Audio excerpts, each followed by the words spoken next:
할렐루야. 아멘. 유럽 어느 도시에요 80세 되신 할머니께서 시장으로 당선되신 적이 있답니다. 꽤나 드물고 이색적인 일이라 할 것입니다. 왜냐하면 죽을 날이 멀지 않은 분이 당선되어서입니다. 그런데 놀랍게도 이분이 시장을 맡아서 시정을 운영할 때 시정 지지율이 80%에 육박한 적도 있다. 어떻게 이렇게 놀라운 지지율을 갖게 되었을까? 어떠한 마인드로 이랬기에 이러한 결과가 나타났을까? 몇몇 신문 기자들이 취재하여 그 결과를 보도한 적이 있답니다. 한마디로 그 보도를 요약하자면 이분이 언제 죽어도 죽을 인생, 죽기 전에 해야 할 일부터 먼저 하자, 그 주의로 시정을 운영했다는 겁니다. 그로 인해 안정적 국정 운영을 뒤로 하고 오히려 가장 개혁적인 과제를 선결하게 되어서 시정을 운영하게 됐다는 겁니다. 근데 놀랍게도 그 정책 하나하나가 주요하면서 오히려 역대 시장 가운데 가장 높은 지지율을 얻는 시장이 되었다는 얘기입니다. 저는 개인적으로요, 이러한 마인드, 이것이 사명이 아닐까라는 생각을 해봅니다. 다시 말해서 죽기 전에 먼저 할 일을 우선적으로 하는 것, 그것이 사명자의 몫이 아닐까라는 생각에서입니다. 사실 이것만 잘해도 죽어서 천국에 이르러 하나님 앞에 서는 날 부끄럽게 되지 않게 될 줄 믿습니다. 어쩌면 오늘 우리가 이 사명을 가지고 일해야 그것이 진정 하나님의 나라 일, 사역이 되지 않을까 싶습니다. 그렇게 될 때에 오늘 우리는요, 지금 죽어도 좋을 인생이 되지 않을까 싶습니다. 오늘 본문 말씀에서도 주님은 십자가 죽음 앞에서 그 마지막 사역을 감당하고 계십니다. 근데 그것이 공교롭게도 최후의 만찬과 세족식이었습니다. 그리고 식사를 마치신 후에 제자들의 발을 하나하나 닦으시면서 그들 모두와 상관하시고 자신의 사역을 의미 있게 종결하려 하신 것입니다. 오해하지 말 것은요, 그 제자들이 그만큼 사랑스러워만은 아닐 것입니다. 어쩌면 주님의 끝없고 한없는 사랑을 끝까지 베푼 결과라 할 것입니다. 훗날 이것이 제자들의 마음과 생각에 깊숙이 자리했을 것입니다. 이 이색적인 이 사역, 이 일로 인하여 그들 마음이, 심령이 변화되었고 결국 순교적 사명도 감당할 수 있는 사람이 되지 않았나 싶습니다. 모두가 주님께서 그의 사랑하는 제자들을 사랑하시되 끝까지 사랑하신 결과가 아닐 수 없다 하겠습니다. 오늘 우리 사랑 장로교도 그와 같은 사랑을 배우고 닮아가지 서로 사랑하길 맞이 아니하여 하나님 나타낼 수 있는, 하나님 증거할 수 있는 저희 모든 지체 되시길 간절히 소망합니다. 아멘. 자, 그렇다면 끝까지 사랑하시는 그 끝없는 사랑, 과연 어떤 사랑이며 어떤 축복으로 이어질까요? 말씀을 듣게 귀한 깨달음 얻는 저와 여러분 되시길 소망합니다. 첫째는요, 자기를 부인하는 사랑입니다. 오늘 1절 말씀 함께 볼게요. 6월절 전에 예수께서 자기가 세상을 떠나 아버지께로 돌아가실 때가 이른 줄 아시고 그랬어요. 여기 1절 말씀을 보면 예수님은 자신이 세상을 떠날 것을 미리 아셨던 모양입니다. 보통 분은 아니시라는 생각이 들어요. 왜냐하면 보통 사람들은요, 자신이 언제 죽을지, 그리고 죽어서 어디로 갈지 모르기 때문입니다. 그런데 오늘 본문의 예수님은 자신이 언제 세상을 떠날지, 그리고 어디로 가실지 명확히 하셨던 분인 거예요. 그래서 예수님은 구세주이신 거예요. 할렐루야. 아무도 모를 그 일을 그분이 아시기 때문입니다. 아무도 갈 수 없는 그것을 우리로 인도하시기 때문이라는 거예요. 사실 어쩌면 주님께서 이 알리신 이 사실이 우리네 인생에서 가장 중요한 인식이라 할 수 있겠습니다. 왜 그럴까요? 그렇게 우리가 어디로 와서 어디로 가는지, 언제 죽고 어떻게 부활할지를 알 때에 그래서 우리는 우리 인생을 누구보다 잘 정리할 수 있기 때문이고, 그리고 우리 주변의 모든 사람까지도 사랑할 수 있기 때문입니다. 만약 그렇지 않다면 오늘 우리의 인생도 솔로몬의 고백처럼 헛되고 헛되며 헛되고 헛되니 모든 것이 헛되도다 라는 것으로 귀결할 수 있기 때문입니다. 오늘 우리가 우리 자신의 삶을, 우리의 나아갈 방향을 모르고서야 어떻게 우리가 우리 삶을 제대로 인식할 수 있고 제대로 살아갈 수 있겠습니까? 어떻게 우리의 인생의 깊이와 넓이와 가치를 제대로 측량할 수 있겠습니까? 오직 주님처럼 오늘 우리를 향하신 하나님의 뜻을 발견하고 하나님께서 허락하신 곳으로 나아갈 때에 승리하는 인생이 될 줄 믿습니다. 그러기 위해서 오늘 우리에게 필요한 거 하나 있어요. 그건 뭐냐면 자기 객관화예요. 자기 객관화. 여러분, 사람들은요 다 주관적이에요. 그래서 여러분 선물 하나 살 때도요 그 사람을 위한다고 사는데 가만 돌이켜보세요. 자기가 좋은 거 사요. 아, 진짜예요. 여러분 선물을 사놓고 보세요. 딱 내가 기뻐할 거 사요. 그렇게 주놓고는 왜 저 사람이 기뻐하지 않지? 라고 의문을 가져요. 왜 그래요? 이 자기 객관화가 잘 안 돼서 그러는 거예요. 그럼 여러분 이 어려운 자기 객관을 어떻게 실현할 수 있을까요? 한마디로요, 나의 나담이 내게 있지 않음을 깨달아야 돼요. 그래서 스스로 자신을 바라보면 안 되고요, 남이 보는 나로 주목해도 안 돼요. 오직 우리를 판단하시고 평가하실 하나님을 통해서 봐야 돼요. 할렐루야. 여기 예수님이 어떻게 자신을 봐요? 여기 1절 말씀에 유월절 전에 예수께서 자기가 세상을 떠나 아버지께로 돌아가실 때가 이른 줄 아시고 그랬어요. 주님은요 자기 객관화가 명확했던 분이에요. 왜 그래요? 자신을 보내신 이의 뜻을 따라 살았기 때문에. 그래서 좌로나 우로나 치우치지 않으셨고 곁길로 딴 길로 행하지 않으실 수 있었던 거예요. 오직 하나님의 언약과 약속 안에서 자신에게 부여된 삶을 온전히 살아내실 수 있었던 거예요. 따라서 오늘 우리도요 나의 나담이 내게 있지 않고 주께 있음을 깨닫고 살아갈 수 있는 저와 여러분 되시길 간절히 소망합니다. 아멘. 그럴 때 우리가 진정 내 삶의 주인 되신 하나님과 함께 동행하는 삶을 살게 될 줄 믿습니다. 그런데 여러분, 우리가 언제 자신을 비로소 제대로 할 수 있을까요? 놀랍게도요 자기 객관화를 실현하는 가장 좋은 방법이 있어요. 그건 뭐냐면 내 죽을 때를 아는 거예요. 여러분, 사람이요 철이 들 때가 있대요. 언제인 줄 아세요? 시한부 선고를 받을 때. 의사 선생님이 선생님은 이제 6개월밖에 못 살 것 같습니다 딱 하는 순간 정신이 번쩍 나면서 내 인생이 주마등처럼 필름처럼 돌아가면서 내 삶이 이렇게 귀결되는구나. 그렇다면 내가 나머지 내 삶을 어떻게 의미 있게 살아야 할지가 그때서 보인다는 거예요. 여러분, 철들자 죽음이 따르면 어떻게 돼요? 이거 안타까운 일이죠.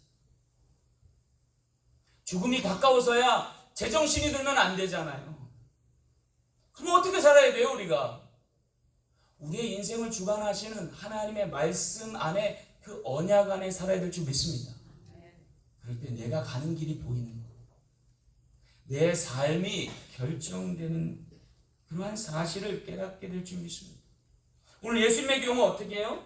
자기가 세상을 떠나 아버지께로 돌아가실 때가 이른 줄 아시고 철저히 자신의 타임 스케줄을 자신에게 맞추지 않고 하나님께 두었다는 거예요. 그리고 거기에 맞춰서 자신의 삶을 준행하셨다는 거예요. 예수님은 하나님 아버지와 상관하여 사셨어요. 그리고 자신의 죽을 때조차도 하나님의 뜻과 하나님의 계획 아래서 섭리 아래서 간음하셨고 그리고 그것에 맞추어 사역하신 것을 볼 수 있어요. 여러분, 이것이 굉장히 중요합니다. 이것을 인식하며 살아갈 때 오늘 우리의 인생은 비로소 우연히 내던져진 인생이 되지 않고 하나님의 섭리 아래 있는 인생이 될 줄 믿습니다. 그 예정하심을 따라 살아가게 될 것이고 그의 구원하심에 감격하며 기뻐할 수 있게 된다는 거죠. 여러분, 그러기 위해 오늘 우리에게 시급히 요청되는 것이 하나 있어요. 그건 뭐예요? 먼저 자기를 부인하는 거예요. 나의 나담이 내게 있지 않음을 아는 거예요. 그리고 그것이 하나님의 손에 달려있음을 깨닫는 거예요. 그럴 때 여러분, 오늘 우리가 놀랍게 바뀝니다. 어떻게 바뀌냐면요, 내가 하는 모든 일이 나로 하게 하신 일로 바뀌는 거예요. 영어에 사역동사가 있잖아요. 뭐뭐 하게 하다는 거. 내가 하는 이 일이 나로 비롯된 일이 아니라 주로 말미암는 일로 바뀌는 거예요. 그럴 때 비로소 우리 삶의 모든 일이 하나님께 영광입니다. 그것이 오늘 우리의 인생의 목적과 부합하게 돼서 하나님을 영화롭게 하는 인생이 되는 거예요. 그럴 때 거기에 안식이 있는 거예요. 거기에 영생이 허락되는 줄 믿으시길 간절히 소망합니다. 그럴 때 오늘 우리의 삶이 참되고 바르고 하나님 기뻐하시고 그의 사랑하시는 삶이 될 줄 믿고 그렇게 인생을 주님과 함께 동행하시는 저와 여러분 되시길 간절히 소망합니다. 두 번째, 주님은 끝까지 사랑하시되 자기 십자가 지게 하셨습니다. 오늘 5절 말씀 볼게요. 이에 대하여 물을 떠서 제자들의 발을 씻기시고 그 두르신 수건으로 닦기를 시작하여 그랬습니다. 여기 주님께서 말도 안 되는 일을 몸소 실천하셨습니다. 그것은 제자들에게 본을 보이시며 세족식을 결행하시는 거예요. 여러분, 세족식이 뭐예요? 발을 닦아주는 거예요. 여러분, 이것이 말도 안 되는 일이란 얘기는요, 보통 발을 닦아주는 일은요, 종이 주인이 외출하였다 돌아올 때 하는 일이에요. 또 때때로 제자들이 스승님들을 섬기는 의식 가운데 있었던 일이에요. 그런데 놀랍게도 우리 삶의 주인 되시고 참된 스승 되신 예수님께서 그의 제자들의 발을 닦아주신 거예요.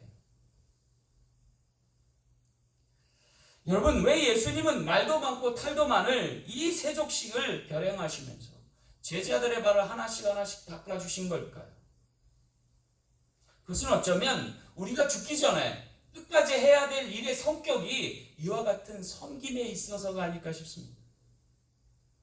여러분, 우리가 죽기 전에 마땅히 해야 할 일, 그게 사실은 누군가를 섬겨야 하는 일일지 모른다는 거예요. 한마디로 누군가를 위해 십자가 지는 일이라는 거예요. 근데 왜 하필 그게 발이었을까? 여러분, 이 발을 닦는 세족식을 하는 경우는요, 두 가지 중에 하나입니다. 하나는요, 하찮은 사람이 해야 될 일이거나 아니면 사랑하는 사람이 그 사랑을 나타내는 일일 수 있다는 거예요. 여러분, 하찮은 일을 이 종들이 했던 것, 주인을 향하여 했던 것을 기억할 때 주님이 하신 일은 이해되기 어려운 거예요. 우리가 이해할 수 있는 부분은 주님이 정말로 제자들을 사랑하셨나 보다, 그래서 발을 닦아주셨나 보다 라는 생각. 그러고 보면요, 사랑하는 사람이 발을 닦는 경우는 두 가지예요. 하나는요, 부모된 자가 자식의 발을 닦아줄 때. 저도 요새는 우리 아이의 발을 안 닦아줍니다. 이제 중학생이 돼가지고. 근데 어렸을 때 생각해보면 발 하나 다 닦아줬던 기억이 나요. 그리고 반대로요, 자식된 자가 부모의 발을 닦을 때도 있어요. 부모님들이 너무 연로하셔서 거동이 불편하시면 비로소 자녀들이 부모님의 발을 닦아주기 시작합니다. 근데 여러분, 한번 자녀로서 부모의 발을 닦아보신 적 있나요? 그거 눈물 납니다. 눈물 나요. 내 발을 닦아주시던 부모님이 이제 연로하시고 병원에 드셔서 도저히 자신의 발을 씻지 못할 지경에 있어서 어쩔 수 없이 내가 발을 닦아드릴 때 이 역할이 바뀐 거잖아요. 부모된 이가 자식의 발을 닦아주던 그것이 반대의 상황으로 접했을 때 눈물이 쏟아지는 거죠. 어쩌면 주님께서 제자들의 발을 닦아주실 때에 제자들이 느꼈을 감정은 아주 미묘한 것이 있을 것이 아닐까라는 생각이에요. 그런데 주님께서 이 발을 닦아주시면서 한사코 만류하는 제자 베드로에게 그렇게 하지 않으면 네가 나와 상관이 없다라고 얘기하세요. 이 상관이 없다라는 얘기는 뭐예요? 그렇게 할 때 비로소 너와 내가 진짜가 된다라는 거죠. 그도 그럴 수밖에요. 주님이 상관하여서 제자들의 발을 닦아줄 때 제자들은 이제 제자로만 머물지 않고 사도로 변화할 수 있는 여지가 돼요. 그들이 또한 종에 그치지 않고 하나님의 자녀 될 수 있는 거예요. 왜냐하면 예수님과 어깨를 나란히 하는 사람이 되는 거예요. 우리의 구원하심이 여기에 있는지도 모르겠어요. 우리가 뛰어나서 위대해서가 아니에요. 뛰어나고 위대하신 주님과 함께하기 때문에, 그리고 그분이 우리를 섬겨주시고 인도하셨기 때문에, 주님을 닮아갈 때, 주님으로부터 배워 익힐 때에 오늘 우리가 진정 선생된 자도 될 수 있고 스승된 자로 나아갈 수도 있는 여지 있기 때문입니다. 단순히 우리의 신분이 상승되고 우리의 지위가 달라지는 것만은 아닙니다. 놀라운 사실은 그렇게 세족을 행할 때 하나님 나라가 거기에 임하기 때문에, 하나님이 주인 되셔서 하나님의 통치하심이 나타나는 순간이 되는 거예요. 여러분, 언제 하나님 나라와 그의 통치와 다스림이 실현되는지 아십니까? 그것은 누군가가 십자가를 달게 질 때입니다. 그리고 희생하며 섬길 때 나타납니다. 여러분, 나라만 해도요, 이 땅의 세상의 나라도 같은 나라 같지만 아주 다른 나라들입니다. 여러분, 한국의 지하철에 가면요, 지하철 승강정에 타기 위해서 필히 계단을 내려가야 되잖아요. 물론 사람들, 시민들의 편의를 위해서 에스컬레이터를 이렇게 만들어 놓기도 해요. 그럼 많은 사람들이 편안하게 내려가고 올라오게 합니다. 근데 약간 의문시 드는 그런 기계적 장치가 하나 있어요. 그게 뭐냐면 엘리베이터예요. 그럼 한국에 가시면요, 이렇게 계단 옆에 엘리베이터가 있어요. 그리고 엘리베이터를 보면 안이 훤하게 보일 수 있는 곳인데, 그곳에 들어가면 이렇게 바로 내려가서 지하철을 타는 데까지 내려가요. 보통 2층, 3층 높이를 쭉 내려가요. 근데 아무도 타지 않아요. 누가 타나 봤더니 장애인 분들이 타세요. 여러분, 하루에 지하철을 수많은 사람이 타는데 장애인 분들이 이 엘리베이터를 이용하는 사례가 몇 번이나 될까요? 아마도 하루에 몇 번 안 될 것 같아요. 그런데 그걸 왜 만들어 놨을까요? 몇 번 안 되는 장애우 분들이 편하게 지하철을 이용할 수 있도록 만들어 놓은 거예요. 여러분, 권위주의 국가나 공산국가는 있을 수 없는 일이에요. 하나님을 믿는 나라가 가능한 일이에요. 그 작고 연약한 사람들을 위해서 배려할 줄 아는 거, 그런 나라가 하나님 나라에 근접하는 거예요. 그럼 미국에 보면 스쿨버스가 아이들을 태우고 다녀요. 노란 버스. 그런데 그 노란 버스 옆에 스탑 사인이 있어요. 그게 쫙 펴지면요, 여지없어요. 좌우로 가던 모든 차들이 멈춰서요. 물론 벌금이 되게 세기 때문에 그래요. 그리고 그 운전사가 반드시 신고하기 때문이에요. 그런데 그렇게 하다 보니까 우리도 모르게 아이들을 존중하게 돼요. 연약한 아이들을 돌보게 되는 거예요. 그거 하나 지킴으로. 그 법안을 누가 발의했는지 모르지만 정말 잘 만든 것 같아요. 미국이 그나마 세계를 통치하며 다스릴 수 있게 하신 하나님의 놀라운 계획이 이 작은 일에 있다는 거예요. 작은 일을 섬길 수 있는 것, 아프고 병약한 이들을 돌볼 수 있는 것, 그럴 때 거기에 하나님이 나타나셔서 그의 임재 가운데 다스리는 줄 믿으시기 바랍니다. 희생하며 섬기며 손해보며 다른 이의 유익을 구하는 것, 그거 나쁜 거 아니에요. 하나님이 함께 하시는 일인 줄 믿으시기 바랍니다. 그렇게 해서 하나님의 나라 이루어가고 그 지경을 넓혀갈 수 있는 우리 사랑 장로교회 되시길 간절히 소망합니다. 여러분, 우리 사랑 장로교회가 하나님 나라 되길 소망하십니까? 그렇게 될 줄 믿습니다. 근데 여러분, 말로만 안 돼요. 말로만 안 됩니다. 행동으로 나타내고 섬김으로 보여야 돼요. 희생하면서 십자가 져야 돼요. 누군가는. 근데 여러분, 그 누군가가 직분이 높을수록, 가진 것이 많을수록 더 헌신하게 되기를 간절히 소망합니다. 저희 교회 새로 오신 분들이 하시는 말씀이 있어요. 목사님, 교회 분위기가 너무 좋아요. 예, 좋지요. 우리 성도님들이 다 좋으세요. 또 우리 성도님들은 아니에요, 목사님이 좋아서 그래요. 그런 분들이 간혹 있으시더라고요. 감사한 일이에요. 근데 여러분, 이 교회가 하나님 나라 되기 위해서는요, 반드시 희생과 섬김이 필요해요. 그리고 그것이 누구로부터가 아니라 나로부터 비롯되길 간절히 소망합니다. 우리 교회요, 제가 담임 목회하면서 개척했을 때 교회 청소하시는 분들, 직업을 갖고 계신 분들이 많았어요. 근데 이분들이 주일날, 그러니까 토요일이죠. 주일을 위해서 토요일부터 또 교회 나와서 청소하시는 거예요. 근데 이분들 주로 쉬는 날이 토요일이세요. 주일이세요. 그러니까 월요일부터 금요일까지 내내 청소하시고 토요일날 와서 또 청소하시는 거예요. 근데 그 모습이 제가 너무 안타까웠어요. 저분들도 쉬셔야 되는데. 그래서 다 못하게 했어요. 청소하지 마시라. 앞으로 청소는 제가 하겠다고. 그래서 시작된 게 요새 청소를 계속 하고 있어요. 아직까지도 계속 하고 있어요. 때때로 화장실 청소도 제가 하고요. 바닥에 마대질도 합니다. 왜 그렇게 해요? 그럴 때 여기가 하나님 나라 되는 거예요. 제가 담임 목사가 먼저 종이 될 때 우리 제자는 하나님의 주인 되실 줄 믿습니다. 그럴 때 이 교회에서 행해지는 모든 사역이 희생이 되고 섬김이 되지 않을까 싶습니다. 여러분이 각자 자기에게 주어진 달란트를 믿음으로 잘 감당할 때 이것이 하나님의 나라가 되는 거예요. 불평불만으로 하지 않고 기쁨으로 동참할 때 가능케 될 줄 믿습니다. 간혹가다 화장실 왜 이렇게 더럽지? 하고 왜 바닥이 이렇게 이 모양이야 하는 분들이 계시면 제가 할렐루야 할 거예요. 왜냐하면 그분과 함께 제가 함께 그 사역을 하고 싶어서입니다.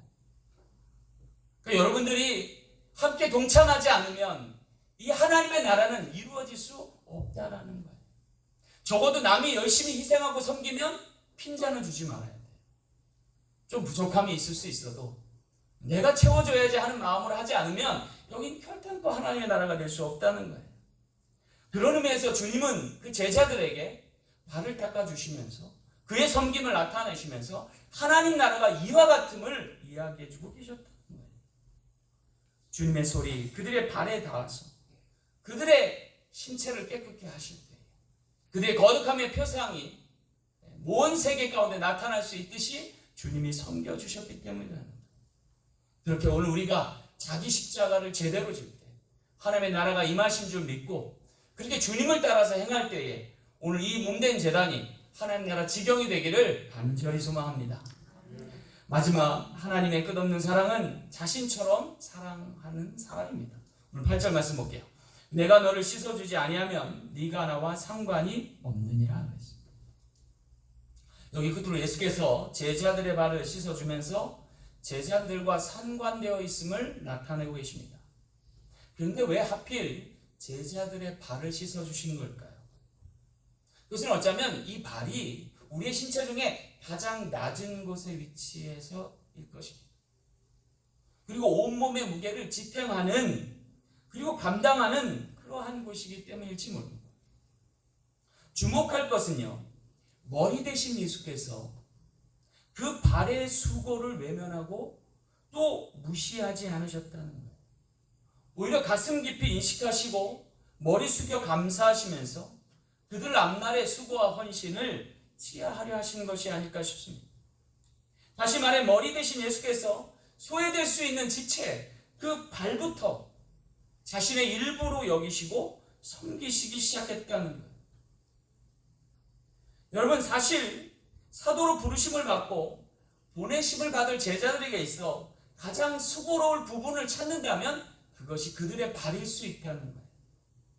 왜냐하면 교통과 통신수단이 발달되지 않은 이 시대에 전도에 미련한 것을 수행할 곳이 발이었기 때문에 제자들이 발로 다니는 곳이 복음의 지경이 넓어지는 지평이 될 것을 주님이 아셨기 때문에 여러분 하루 종일 수고하여 걷고 또 걷기를 마지 않아서 복음 전하는 이 제자들의 발을 주님이 기억하고 계셨다는 거예요. 주목하고 계셨다는 거예요. 어쩌면 걸핏하면 더러워져 냄새나고 닳고 닳아 상처나며 심지어 갈라져 피가 나고 멍이 들지 모를 그 제자들의 발을 주님이 닦아주신 거예요. 험지에서 온몸을 지탱하며 종일토록 수고하고 짐진 자의 숙명을 감당했던 그 발의 수고를 주님이 잊지 않으셨고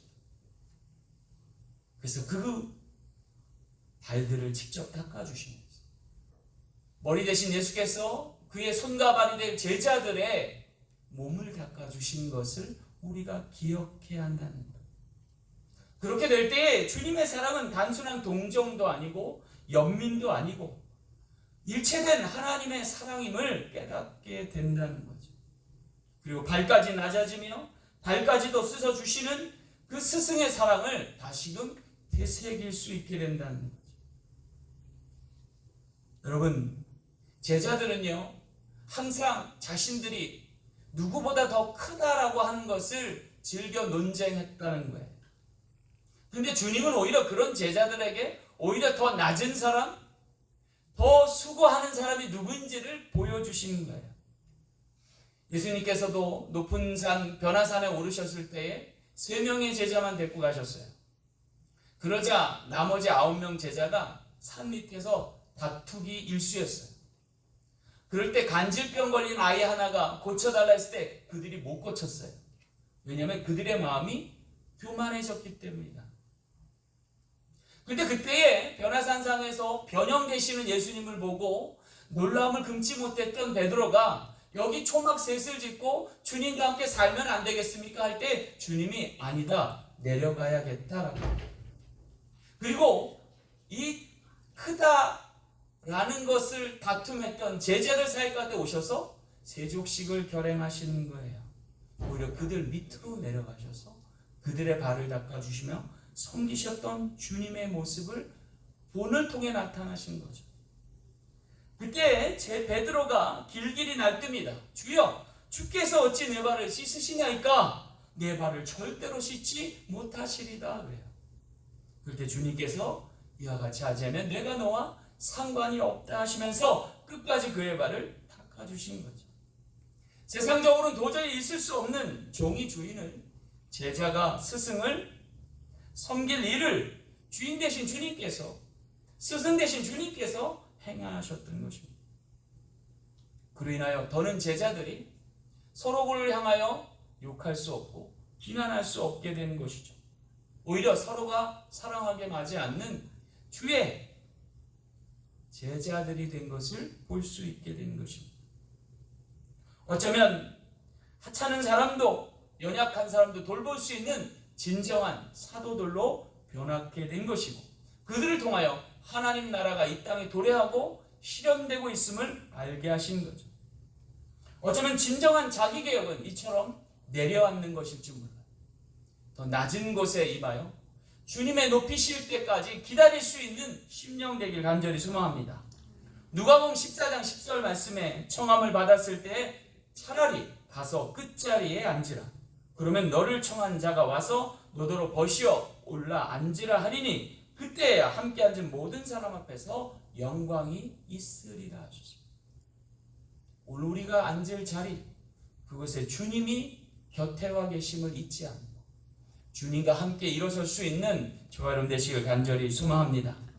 그렇게 죽음은 오늘 우리의 섬김의 자리로 바뀔 것이고 그를 통해서 우리의 족적은 주님의 발자취를 따르게 될 줄 믿습니다. 그럴 때 오늘 우리의 삶이 주님을 닮은 삶이요, 주님을 증거하며 나타내는 삶으로 하나님 영광 드리워지는 고결한 빛된 하나님의 사람 될 줄 믿습니다. 말씀을 맺겠습니다. 성공하는 사람들의 특징 중 하나가 있대요. 그것은 긴급한 일의 횡포 가운데서도 중요한 일을 끝까지 한다는 것. 오늘 주님이 그의 제자들을 끝까지 사랑하는 것과 같은 일입니다. 예수님은 죽음 앞에 시한부 인생을 선고받으셨습니다. 만나야 할 사람도 많고 해야 할 일도 많았을 겁니다. 근데 주님이 마지막으로 택한 일은 사랑하는 그의 제자들과 식사 함께 하는 것이고 그들을 그리고 그들의 발을 친히 닦아주시는 일이었습니다. 왜 주님은 그와 같은 일을 그 마지막 얼마 남지 않은 시간을 두고 행하셨을까? 그것은 그 일이, 그 섬김이 예수님의 일생의 목적이요 존재 이유에 부합해서일 것입니다. 어쩌면 우리 인생의 진정한 목적도 섬김이 아닐까 싶습니다. 왜냐하면 우리가 지어진 목적이 하나님을 영화롭게 하는 일이기 때문입니다. 그런데 그 영화롭게 하는 그 일을 가장 작은 자, 낮은 자에게 행하라고 말씀하셨습니다. 그리고 그러한 일을 행할 때 그것이 자신에게 한 일이라고 말씀하셨기 때문입니다. 이제 오늘 우리의 삶은 가진 것을 소비하는 데 있지 말고 값진 것을 채워가는 데 있으며 그 값지게 모은 것을 아름답게 사용해야 될 줄 믿습니다. 그 섬김에 하나님이 함께 하실 것이고 그 섬길 때에 하나님 나라가 도래케 될 줄 믿습니다. 그 섬김을 행하기 위해서 오늘 우리에게 필요한 것이 있다면 그것은 자신을 먼저 내어주는 일일 것입니다. 참으로 자신을 내어줄 때에 그것은 세상 어떤 것보다 값진 것이 될 것이고 그를 통해서 하나님의 임재 가득한 하나님의 나라는 실현될 줄 믿습니다. 이제 오늘 우리는 소중한 것을 내어주어야 합니다. 주님께서는 자신의 가장 소중한 손을 자신들의 제자들의 발을 위해 사용하셨습니다. 배에 물을 뜨고 허리에 수건을 두른 채 그들 앞에 무릎을 꿇고 그들 하나하나의 발을 닦아주기 시작하셨습니다. 어쩌면 절체절명의 위기 가운데서도 얼마 남지 않은 시간 가운데서도 주님은 가장 의미 있는 시간을 그의 제자들의 발을 닦아주시면서 사용하신 것입니다. 긴급한 일의 횡포 가운데서도 가장 중요한 일, 이 작은 일부터 결행하신 것입니다. 그를 통해서 12제자가 바로 서게 되고 그 12제자를 통해서 120명이 성령 세례를 받게 됩니다. 그 성령 세례 받은 120명을 통해서 500문도가 주님의 부활과 승천을 목격하게 되고 그리고 그것을 증언했던 베드로를 통해서 3,000명이 결신하였고 5,000명이 믿게 되었고 10,000명에 이르는 예루살렘 교회가 탄생하게 됩니다. 주님의 작은 이 행동, 그 귀한 섬김이 이 일의 원동력이 되는 거죠.